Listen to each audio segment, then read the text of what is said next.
Focus 360 the final channel kuoli nga ulijo tubera okubantu updates ezenjawulo okusiza ku ebitambula mu ggwanga Uganda. And of course today tuli mu final channel studios wekiri obasi wekiri ntadde mu green screen.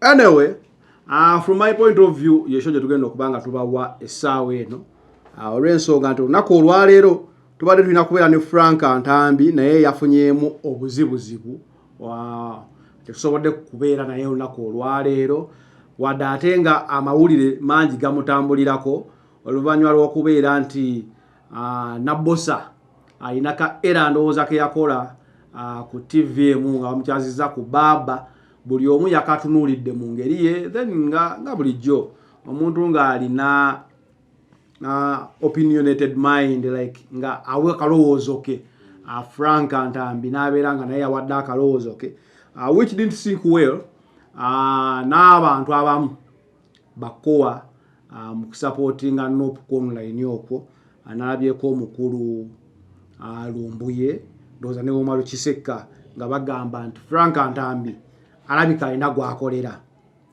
I've worked with Frank Ntambi and I know muntu abeera ne open mind ku bintu ebisinga aw'endowooza ye.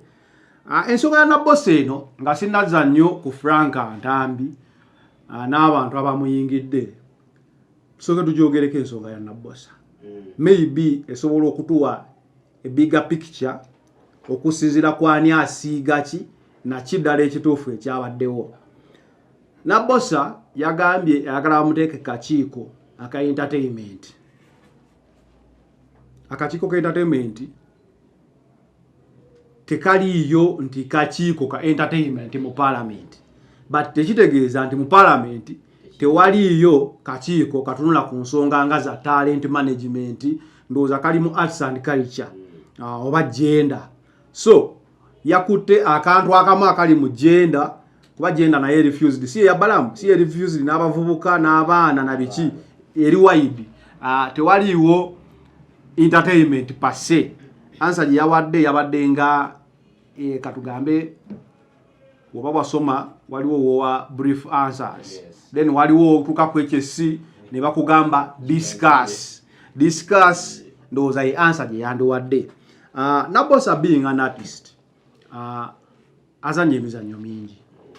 She is very passionate when it comes to acting oba ku entertainment. So okutegeerako okusinga kuli awo mu film, of which today woba oyagala economy yeekula amangu, I think the entertainment sector oba leisure sector erina okubeera ng'oginvestingamu nnyo because abaana balina talent nyingi ate wabaddewo no opportunities ezeyongedde okweggulawo. Gwali eyo atulaba ojja kulaba nti before TikTok we knew some people as comedians nti wataba Amoti aba Kapale wataba okitegera aba Pablo aba Chiwe batyo ba Salvador, but the coming of TikTok ate yaleta new generation of comedians obo kitegeera nti katwogera ku Mickey Sims tufane twogera waliwo no Kojja Chimbowa batombeetu like kyatuuka ne kiberanga in your free space nga olaba final channel wano weeri. I don't need to go to seek a job from any TV station, but since I'm learned and skilled, I can use my talent to create my own job. So Naboosa kyayogera nti ayagala kakiiko ka entertainment asobola okuba ayagala oba ICT and entertainment asobola bagamba bannaye muzeewo Facebook. Waliwo abantu abafiira emirimu because of Facebook. Waliwo abantu abafiirwa okulanga bikiwe bityo because of Facebook. So open the digital world. It will create more job opportunities, it will create more talent and more revenue. I will tell you, omuntu ali ku TikTok nga TikTok ye y'amaanyi afuna sente okusinga omuntu asasuddwa omusaala ku TV oba radio. Because agenda kuba akalango kamba mu akakadde. Media house za Uganda wano okufuna akakadde sebo oba kabejja olina kubanga oli mu level z'abaza Nero producer kudda waggulu of which a station can have one producer of all. Okitegeera nti ono omulala presenter jana ayisaamu akantu ke 1 hour a week bajja musasula na part time. So omuntu oyo abanga ina talent ye jasobola okwefuniramu nga Naboosa yabadde agamba. I think abera right. Just phrasing ye yabadde childish. Ogamba nti I want to be on the gundi. Bakaita commission bakaita chi. Ndoze so commission. Entertainment. So awo abantu abasinga bamuyikidde ne bagamba bannaye tulabye tetwamanya tusonyiwe awo wavudde obuzibu. Federal Sekikubo abadde mu parliament akamyufu ke ne alemani ya mujeyo General Rashande Tinka Simire abadde mu parliament one of the vocal peoples betwogerako abadde boogera yavuddeyo ani awo omulala ayogera so baagala okumujjayo. I don't remember what Bagala said on the floor of parliament.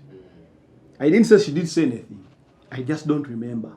Maybe it wasn't relevant in one way or another. Bagala abadde ku kakiiko akamu bakamujja nako n'akalemerako.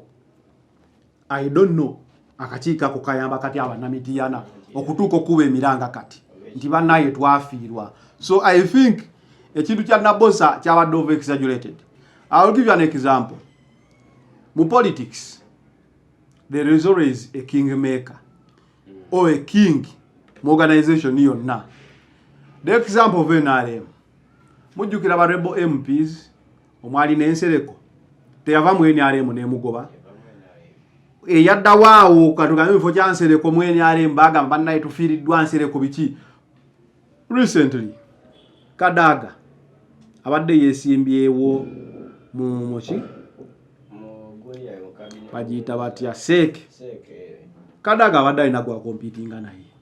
We tuba twagala excellence, who is more experienced and more enlightened katugambe. Si Kadaga tebamwangudde akalulu.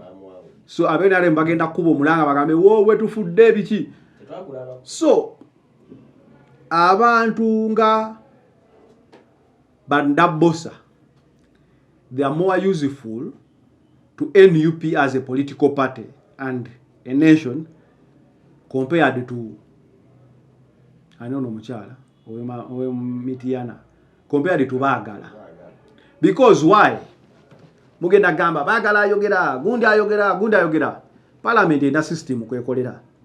System ya parliament is the majority takes it all, not the wise. Sibwe chiri? Parliament is about numbers. Nope. Yagamba bakabayo basayininga essential motion eya owekitiibwa Mpuuga. Essential motion eyo senga yasayiningibwa abakaba Nuupu bonna n'abaali beeyunzeeko ab'NRM n'ebirala. Weesanga yandibadde ina kyetaasiza eggwanga.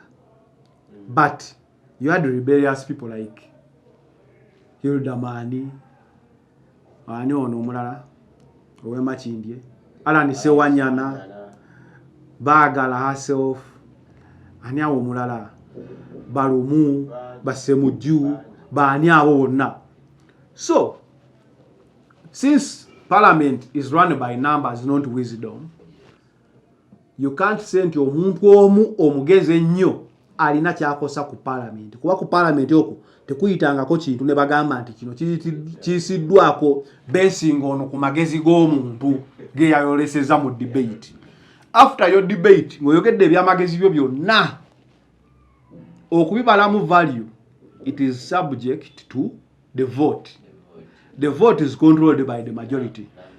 Era inawa kakadde kamu we mugamba nti bannayi Bagala watajja wogamba nti no Bagala watajja eggwanga lifiirwa, ndeeteraayo biiru oba ekiteeso kye yaleeta ne kiyita nga kiyamba eggwanga nga kivudde ku ye ku bukugu bwe tusukkulumya.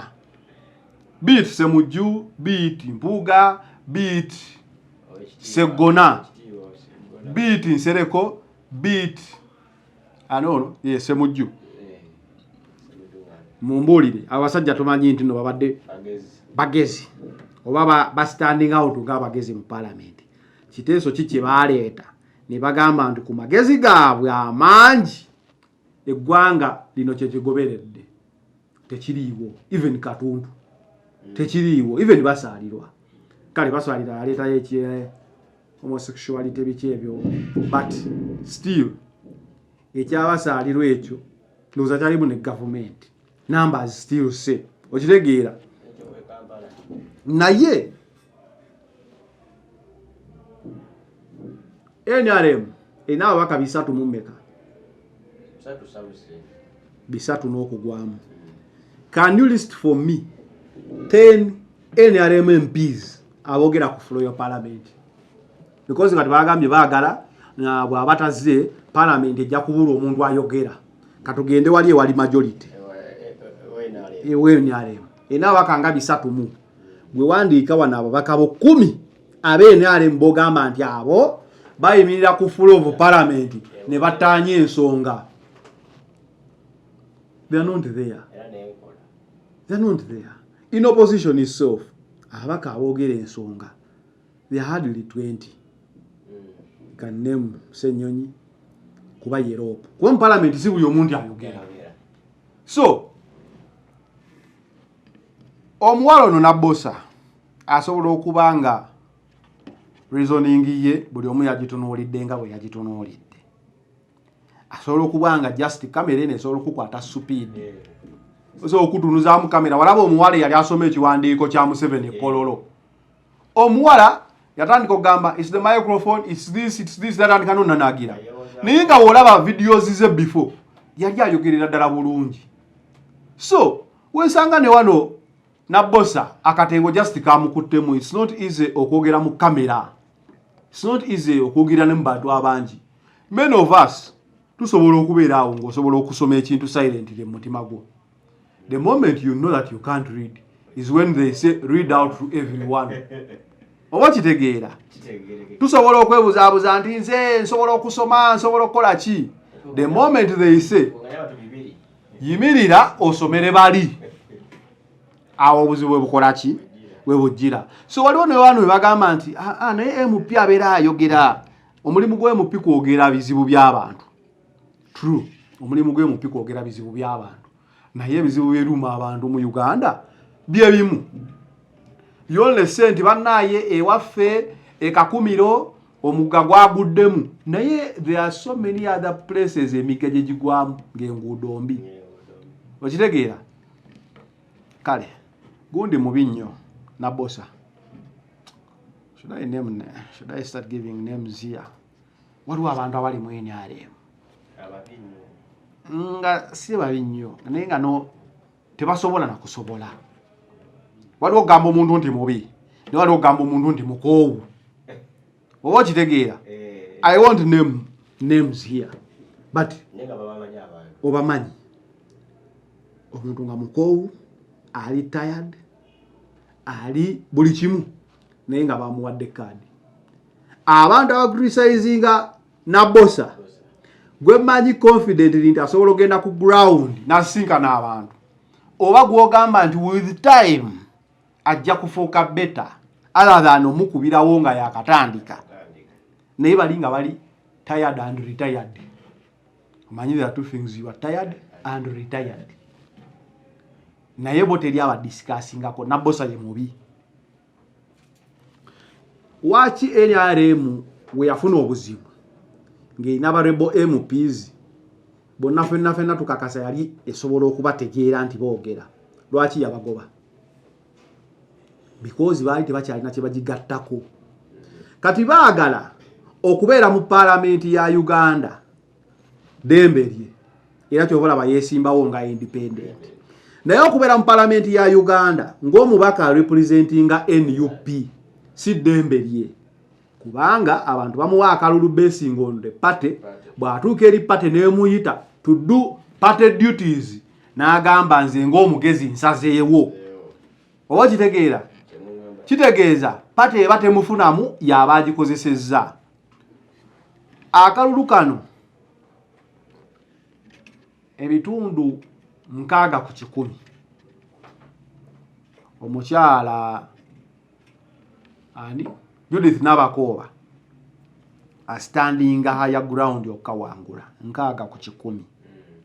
lwaki njogedde wentyo omuwala Naboosa alina support ya Nuupu support nene nnyo era senga baagala taze independent kuyuzaamu kalulu yandibadde asobola okawangula comfortably but never joke with an incumbent omuntu abadde mu buyinza aba n'abantu abamukkiririzaamu kitegeeza baagala olemera mu kalulu agenda kwabuluzaamu ka Nuupu tayabuluzaamu KNRM kuba NRM yo erina owaayo gwe yalonda kitegeeza akalulu kaayo konna ekakola ki ekalina almost ebitundu 9 ku 10 but Nuupu erinamu abantu babiri waliwo alina 8 ku 10 yalina card Naboosa waliwo alina 2 gagendo distractinga kitegeeza mu bwagizi bwa Nuupu bugenda kwetemamu bubenga bukompitingira ku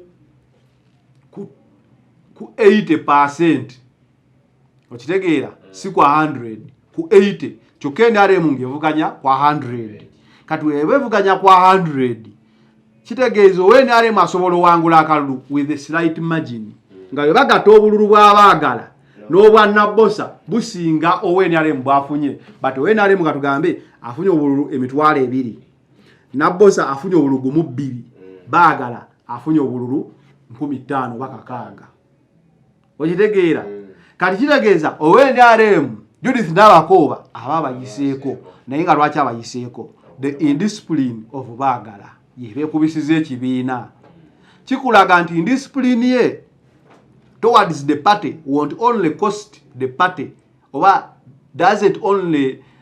it hasn't only cost the party in the previous 5 years but it could be that it could cost the party the vote or the seat nga oli agambye waakiri byonna tukole ki tubifiirwe waliwo twakolanga ne Farukali wano nga tugamba naye baagala waba yeetonze bamudize card because already omukyala n'abakooba ku ground abaddeyo nnyo ng'akola twetaaga okumuteekako omuntu ow'amaanyi agezeeko at least akalulu kano obutakawuzaamu Nuupu esigaze ekifo ekyo but baagala still remain defiant teyajja kwetonda nga bamuwanga kivumbi we bamugamba ya remaining defiant yadya okukima kaadi nga tayambala kala za kibiina banne bazze bawaayo miliyoni 10 bawaayo yawaayo 3 ze yagamba simanyi wa yayongerayo but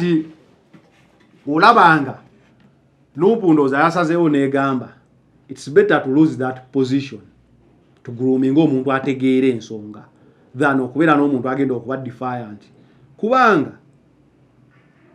gwenga individual in the parliamentary system however intelligent or bright you are mu system ya Uganda you contribute 0.05 lwaki tulabye emirundi mingi nnyo buli wabeerawo ekiteeso kyonna eky'okuyisa NRM eyita ababaka baayo mu caucus either mu State House oba ekyankwanzi ne bagamba this is our ground we tuyimiridde go and vote that tegamba mugende mu discussing kino waliyo already abaji discussing edda abamugamba stand eno kutubeera.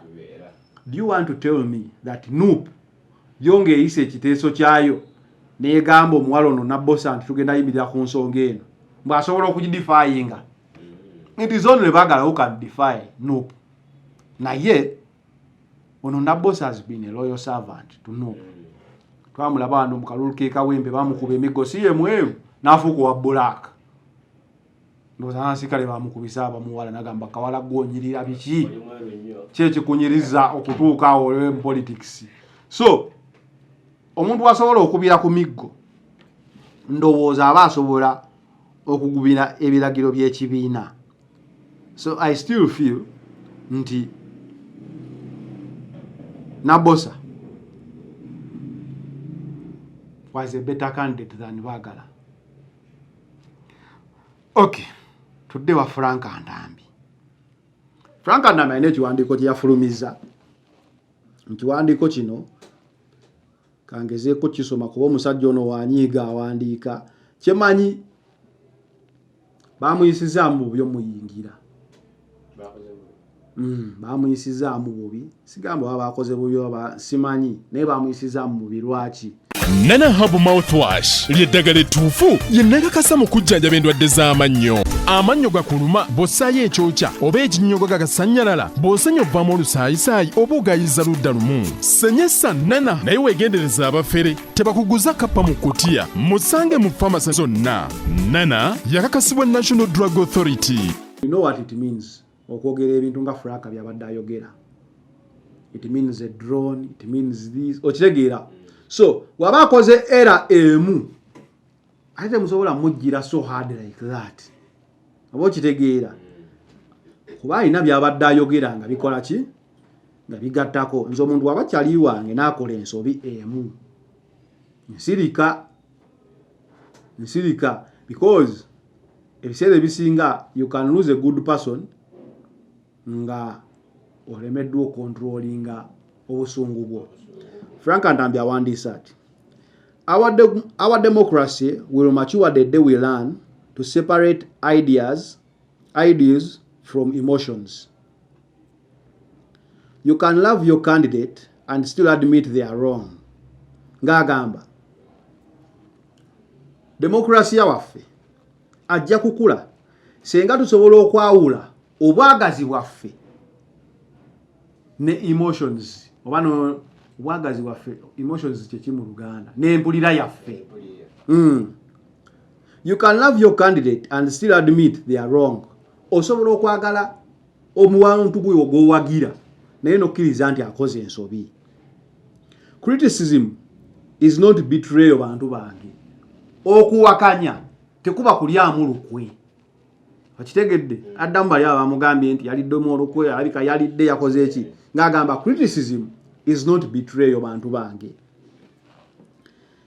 It's civic hygiene. Agezaako gamba okuwakanya kweku yentegeera oba yeneeyisa ennungi. Civic hygiene, without it politics becomes a cult. Nti okuwakanya okulaga obutali bwenkanya mu kwogera oba mu bikolwa muki kintu kirungi nnyo oba okuritisayizinga oba okuwenda owoozayo kirungi nnyo. Senga okijjawo ebyobufuzi bifuuka ekidiinidiini. Politics becomes a cult, not a cause as we see in NRM. That is where I fault him. Agamba okuwakanya omuntu si kibi wabula ate oziiza okuwakanya omuntu positive criticism then oba okoze ekidiinidiini ekyebyobufuzi kinantagambwako n'agamba not a cause as we see in NRM. Kati awo ngambira nti ate awo mu layini zonna erizo nantuufu naye wagambye not a cause as we see in NRM. I don't think NRM politics is a cause. Nti yo yakigendererwa. Awo kale yabaddemu ndowooza n'obusungu. NRM politics nayo. Okay, kisinziira where you stand. NRM politics ono, it is more commercial than a cause. Era kyova olaba abantu bano otero bawulira nga bevuma n'okwevuma senga balwawo okufuna akasente. Biki tubayiridde wa mubiri banna biki ne bevuma. Era okukendeeza okuvuma nga bayambuse eggulu. Senga eggulu naye bavaayo egiwunya era bakomawo ne bavuma. So their politics or their support is not for cause. It is maybe for financial cause. Chansimbi, because a cause can be anything. It could be a financial cause. And in politics, naye si wa cause, naye wa financing nyo. Many Ugandans and Africans generally have grown up in a system where loyalty is valued more than the truth. Ntambi ayongera n'agamba nti Abannayuganda bangi oba Abafirika bangi okuyiwawo omubiri oba kyoyinza okuyita royalty bakivaluinga nnyo okusinga amazima. Nti muntu wo ne waba akoze ekikyamu abafirika ffe tukkiririza mu gamba beererawo ki kyaliwo. Yes, abafirika twebeererawo nnyo muyirewo omubiri naye ate si kyekituufu. Waliwo ekiseera wolina okunenya ku kyaliwo n'ogamba awo oyiseemu si bwe kityo kirina okubeera, but that is an African thing. Ntambi gya highlighting. Questioning your own camp is seen as disloyalty, as we saw in FDC. Mugisha Muntu asking questions on how they said is a mole. Years later, FDC is literally in the gutters. Agamba Mugisha Muntu we yabuuzanga FDC byetakoze bamutemmingako ekya molo nti mbega naye emyaka we giyiseewo Mugisha Muntu yejjeeredde. He could be partly right, partly wrong. Lwaki Mugisha Muntu yali agamba aziyiza ebya defiance, ayagala ground. Ever since he went to do his own ground, he's still underground. See what you did? Ever since he went to do his groundwork, okubeera ku ttaka olagamba ali ku ground ogiwulira yali munda mu ttaka kuba ku ground taliiko NT sijiraba ku ground mulabyeko ng'akuba campaign si myaka 5 kati oba 6 but is still underground. Maybe FDC yali etegedde nti maybe Mugisha Muntu tajja sobola ground, but he's also right somehow. Kugambye party right party wrong. FDC nayo Mugisha Muntu we yagenda the real moles beyoleka mukaluluka na akawedde era that caused the split ekola PFF from FDC. Section emwe yaba molo yalabika n'abagiyita molo ne bagenda, but simanyi whether it's an FDC case chikolimo percent wogivaako you can't succeed politically. We wait to see.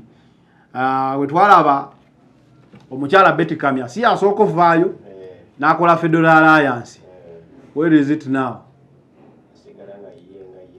Tetugiraba wantu wonna.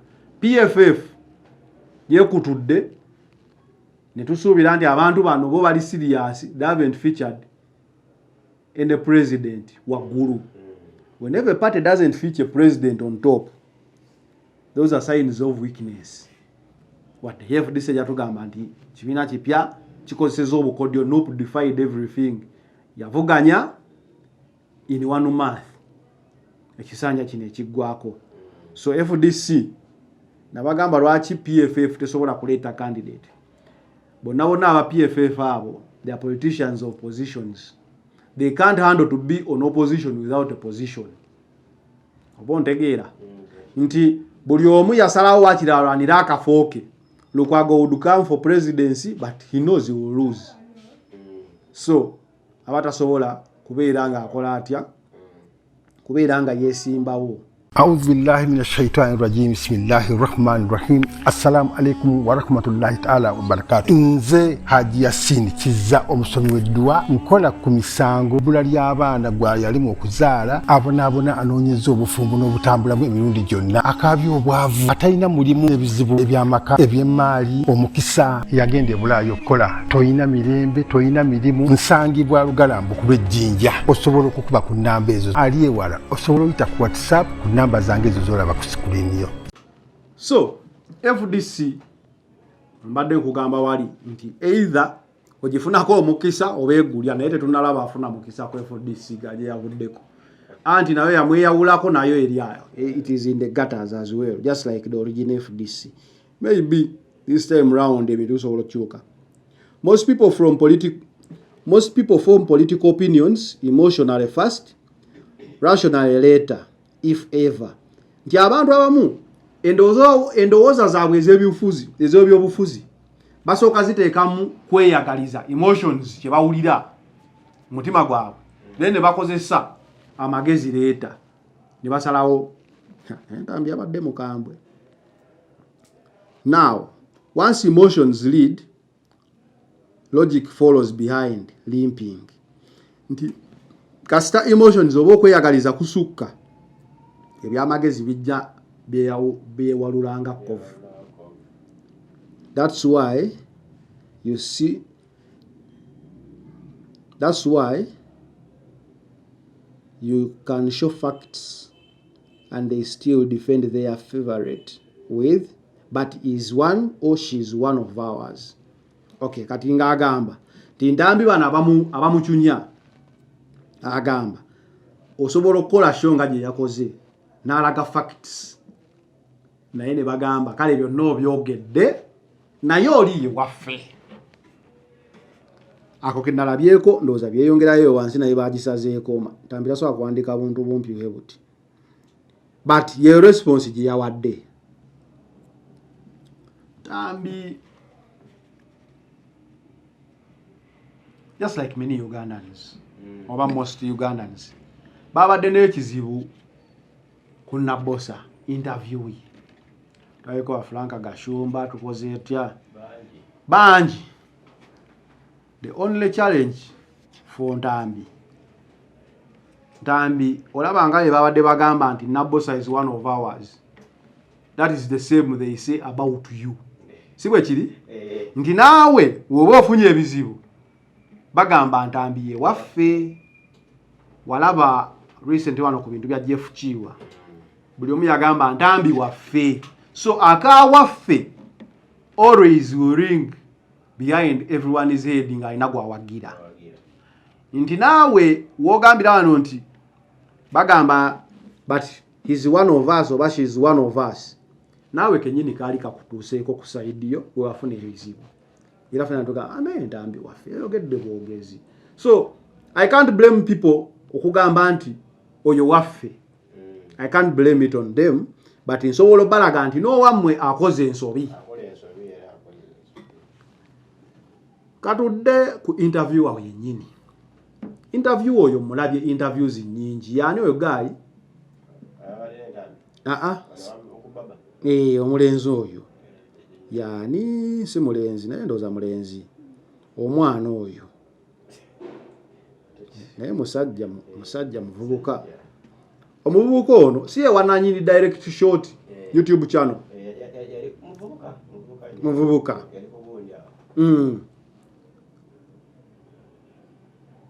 Emirundi egisinga akola nnyo abantu b'NRM, akola nnyo abantu ba opposition I mean, but abantu abo abayita ku interview ng'alinga ze his style of delivering ebeera ng'ezobba challenginga nti tebasaanidde, nti tebakoze eki tebasaanidde. Buli wenda ba interviews ddala nga zikwata ku NUP. Simanyi ba guest wabafuna, but the body language n'ebibuuzo ndaba nga abeera nga bagamba tosaanidde. It is style of work. Style ye erimuko nga akaddiini, and I think they are friends. So abantu b'opposition manyi balina bagamba nti embwa emanyi gye bajagala. Si bwe kiri? Embwa naye emanya gye bajagala. Sometimes teweetaaga kweteeka ku weighing scale nga refu naye tali ku side yo. Oba kitegeera ndi buli lwenda abanga akola show ye style ye, but show zino nga munnamawulire tuzikola mu ngeri ya njawulo. Buli omu alina style ye, but whenever ogendewo omuntu ngazze to challenge you, manyi waliwo interview gy'ozza okukola owe ebirowoozo oli asiikinga biki by'olina by'ogenda okukolera abantu, then wabeera wali agamba ne bamunkwasaamu oyo njagala musabula oyo. Kati buli woogendewo omuntu nga omuntu oyo azze kusabula, this is what you will get. This is what you will get. Buli wogenda okola interview, kati njogeranga munnamawulire, buli wogenda okola interview manya nnyo omuntu ono ampitidde interview engattako oba agintegekedde kuntoolako. Oba omuntu ono alinayo ebibuuzo mu bbaasa. Omanyi waliwo ogenda kuzinterview ng'omuntu alina ebibuuzo. Walabanga nnyo wano nga tebannayisa teeka lya bisiyaga. Nga Bobi Wine buli walaga ayogera ensonga zonna n'azikuba n'azimalayo. Ne bagamba kati tubuulire wa w'oyimiridde ku bisiyaga. N'ogamba naye omusajja omufumbo, omusajja akoze embaga nga Archbishop yamugasse, omusajja abadde ne mukazi w'emyaka gyonna, omusajja a happy family man. Ekibuuzo ekyo lwaki oba okimupiningako? Because ekibuuzo ekyo osobola kibuuza omuntu nga yeebuzaabuza. Mukazi kyakola sajja takulaga nti afumbira, takulaga bbaawe, takola ki okitegeera. Musajja ali suspicious, ayambala earring, yasibye obuviiri bugwenda okukibegabega, yasize lipstick. Osobola mubuuza nti ogwawa ku nsonga eno. Nakugamba maybe. N'omusajja omutegedde avudde wa mukyala we, alina abaana abawala n'abalenzi, but gwe n'omakinga target nti walabanga ne wano omusumba Kyagulanyi, abantu bonna boogedde Kyagulanyi naye ayogere. Okitegeera? Netugamba naye omusajja gw'ogamba okwogera ye musajja ndowooza mu Uganda yasooka ofuna ekibonerezo ky'abo abantu abali b'ebisiyaga nga bamubaninga ogenda UK for so many years. Yayimba n'akayimba. We yaddamu ansa yagamba, we nali omuvubuka, we nali makiyanga, nalowoozanga nti abantu abo tubatte bafeewo. But now as a leader, I know we can talk them out of it and show them the right direction. Singa weegendereza kyobola omuntu agenda ofuuka omukulembeze, era weegenderezanga nnyo omuntu afuuka omukulembeze naye nga akyarizoninga n'obusungu. Waliwo omukulembeze buli omu agenda kumusiba. Buli amugamba officer arrest that one. Arrest that one. Omukulembeze oyo nanga asobedde. Buli omu ayagala kumusiba busibi. Naye amakomera agenda zimba genkanawa. There are sometimes when omuntu wayogera n'omuleka ayogere n'omukola ki n'omunnyonnyola. Okitegeera? So don't go for interviews where you are targeted. You have seen it. Naboosa, this interview, it is a curse in our politics. Nti ye yalowooza ngeze ku TV puna platform nga TV tamanyi emutegekedde ki. During campaigns bajja gamba fa abamawulire sebo. During campaigns ng'oli politician, before you go for an interview, set your lines clear. Because interview yebeze kuyambako, not to devalue you. Okitegeera? Kati Naboosa yageza mu interview n'ogamba senga yasigadde nga asirise. Olayinza ogamba nedde eggwanga lyetaaga abakulembeze abalungi abagezi abakola ki? Of course you can't be Naboosa ng'oli musiru. Omanyi abantu balina ensobi. Alaba omuntu alina kyakoze olw'okuba tamwagala n'agamba omuntu oyo talina magezi. Ne weewuunya omuntu wazannyidde, katugamba azannya firimu. Wazannyidde firimu n'atuuka ku leve eyo. Kuba firimu teriiko interview.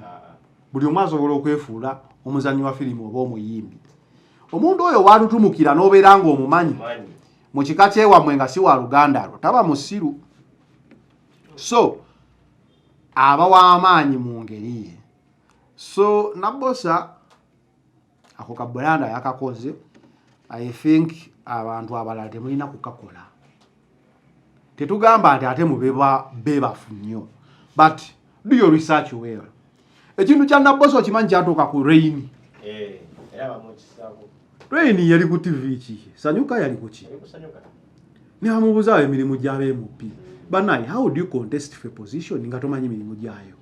Kiringa ogenda osaba omulimu nga tokoze n'okola interview n'ogigwa nga ogigudde mu ngeri ya kyeyonoonero. Sigamba nti buli akola interview ayita.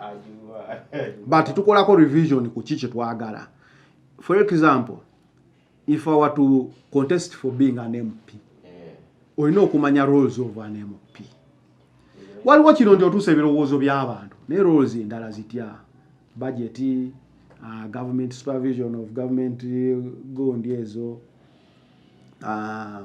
projects okitegeera ebintu ebiti ebyenjawulo omulimu ogusinga omukulu to represent your people yensonga enkulu eyo ya ku ground but technical ojja kutuuka eri ebintu womala ofuuka MP you don't be an MP of your constituency alone you be an MP of the whole country nti ebirowoozo byowaayo si byabatuuze ebo bokka emirundi egisinga bya ggwanga lyonna era gavumenti esobola kubeera nga ekola luguudo negamba okusinziira ku makoli yawanika omukono katukole oluguudo lwe bagamba oluguudo luno lulagawa lugenda yita mu districts mmeka what is the income coming from that the financial impact eneeberawo ng'oluguudo olwo lukoze etya lukoleddwa waliwo eziri direct ne indirect eziri direct region eyo balimayo nnyo emmere tujja lukola luleeta emmere mu kibuga Jinja Road nti oluguudo olwo luyingiza ebintu okuva e Kenya biki that is a direct impact indirect oluguudo luno tuluzimbe eyo abantu gye batanaba kusenga because of transport katuzimbeyo poloti zaayo abantu basengeyo for easy transportation okitegeera so wabeerawo ebintu byoteesa nga biyamba gwe n'ebirala nga biyamba eggwanga lyonna bannayi twekubirizeeko okubeera nga tusobola okusoma ku bintu ebimu ne tubisomako ne tubeera nga tusobola okubitegeera okitegeera abannaffe abatugamba nti be bagezi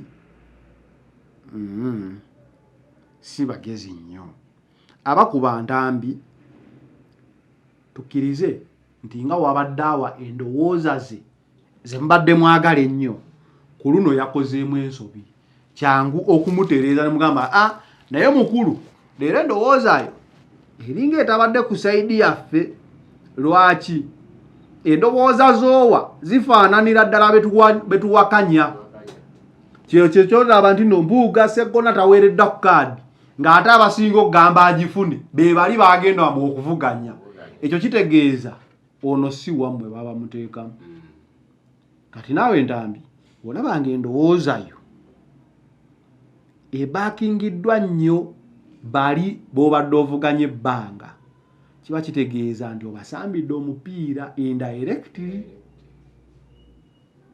oba kitegeera so bano abantu okuyingira you can understand them what you shouldn't do kwe kusalirawo mu busungu because olaba Ntambi ng'akozeyo statement in case Ntambi agenze n'ava ku nsonga za struggle oba ne muzimutamya who loses you all lose.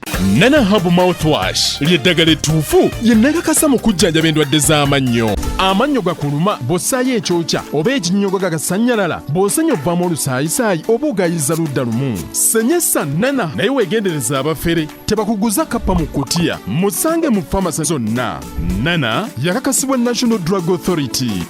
So Ntambi frustrating n'agenda. We both lose. Ntambi loses just like the opposition or the oppressed can lose. Lwaki ngambye nti Ntambi tosalirawo mu busungu. There are people who have left the cause of the people. Babaddewo nga bamaanyi olunaku lwe bagambye nti nno bo basaze baze ku side eri bavudde ku nsonga gye babeerako kubeera ku opposition tekisasula. But it is your mind. Bulumi bwo byaddala nti obulumi obwo byaddala tebusobola kukyuka bukyusi lwa kubwonyiize. Ogamba nti mudwayo teriyo ddagala tekitegeeza nti wodda side eri ogenda kusangayo eddagala. Just oli yagumira obutabaayo ddagala. Kwa tugenda mu ddwaliro teri gwe babuuza where is your political card? Okanya dokita nina kino bamunaye tewali ddagala. Kati ate mba neewunya omuntu gwe bagambye teri ddagala n'ayambala omujoozi n'agamba muzeeyi abeewo oyo mba mwewuunya nze sisobolera ddala nze kyova olaba I'm very objective and liberal ntya woba wooli ofunawo beerawo gw'owulira nti wooli okola ki ofunawo beerawo politics mutwalanga nani mututenga omupiira but saagala mutwala wentyo but mutwalanga free choice kuba ebibiina bino ntera nnyo okulaba abantu abalwana nti ngenda kukuba nuupu eveewo naye ate gavumenti yagiteekawo kati gwoba ogikubiraani gavumenti yagiteekawo si ndino yagigamba beere opposition yateekawo politics owa multi-party dispensation nti gavumenti weba yagala kuba dictatorial nga ya dictator tena agivuganya nakyo ekisobola negamba saagala bibiina mu ggwanga kuba kyali kibaddewokko so bw'olaba nga gavumenti yo yaggula ebibiina kati ate gwe oba mulalu ogamba nti ogenda kukuba ekibiina gundi okijjewo kuba tolina buyinza obwo kuba obanga ddala gavumenti eyagala kibiina ekyo kibeerewo eyisa buyisa tteeka n'ekibaaninga negamba bamemba baayo bonna mubakwate okitegeera naye bwegamba nti let's compete ekyo era kyeneewuunya ne ku poliisi ya Uganda ne gavumenti abantu bayise beewandiise bavuganye kyokka ate bakuvuganya n'obatimpula emiggo lwaki tobagambira ddala teri kuvuganya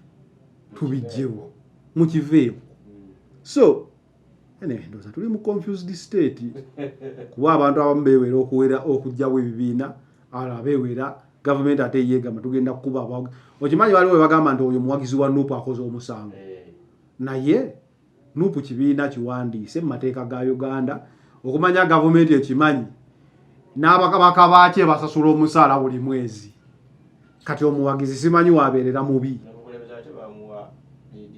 ne loopu bamuwa emmotoka na biki bamukuume naye sikumukuuma sikumukuuma tekiba kyamukuuma bamuwa emmotoka zimubegge kakikaabala sikulanga alina kaabala akaddala nga temutegedde so oluusi bakuwa obukuumi nga si wakukuuma wabula bwakubega but bwebanga bya mateeka tugoberere amateeka nate mugamba who loses Ntambi wanyiiga n'ava ku side enyigirizibwa nenkugamba both lose side enyigirizibwa Ntambi alina ensonga nyingi zayogedde nga zigidefendinga for the first 3 years ayogedde bulungi so ensonga eneemu tesobola musazisaako musango okitegeera